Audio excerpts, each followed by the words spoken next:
अगर हम कर्म फल के सिद्धांत को अच्छे से समझ जाते हैं, वो कैसे काम करता है, उसे हजम कर जाते हैं, तो जीवन में हम कभी भी नकाब नहीं पहनेंगे, मास्क नहीं लगाएंगे, अच्छे होने का ढोंग नहीं रचेंगे, बहुरूपिया नहीं बनेंगे, बल्कि सच में भीतर से नेक दिल वाले बन जाएंगे। क्योंकि अच्छाई का नकाब पहनकर भले ही हम किसी को उल्लू बना ले, पर भीतर में कर्म के क्षेत्र में हम वास्तव में खुद को ठग रहे हैं। क्योंकि जैसे ही हमने सामने वाले को ठगा, अंदर बैठा हमारा कर्म हमें चुपके से ठगने के लिए कर्म फल की रचना कर रहा है। जैसे हम सोचते हैं कि हमने सामने वाले को बड़े ही कुशलता से ठगा, ठीक वैसे ही कर्म भी आपको आपकी ठगी चालाकी के हिसाब से अंदर ही अंदर ठग चुका है, आपके कर्मों का फल निर्धारित करके। इसलिए कभी भी अपनी ठगी, अपनी चतुराई, अपनी ओवर स्मार्टनेस पर गर्व न करें। ऐसी स्मार्टनेस या ऐसी बुद्धि किस काम की जो कर्मों का बंधन करे।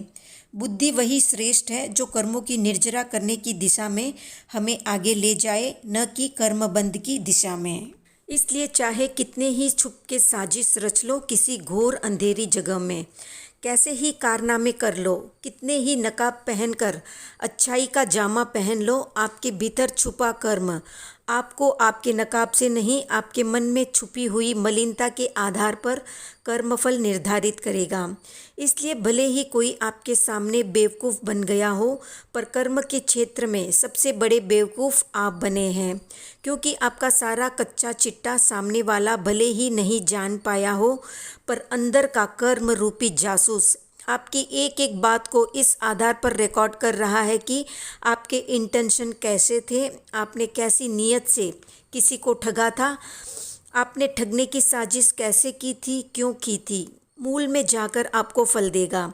यानी ठगने के विचार के आने से लेकर पूरी तरह से ठग लेने तक का, उस दौरान हमारे मनोभावों का, हमारे चिंतन का, विचार का, सब पर नज़र रखकर। हमसे भी तगड़ा खिलाड़ी है कर्म, हमें ये नहीं भूलना चाहिए।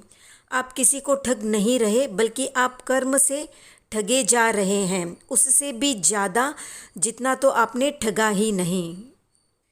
वीडियो पसंद आया तो लाइक, शेयर, सब्सक्राइब करें।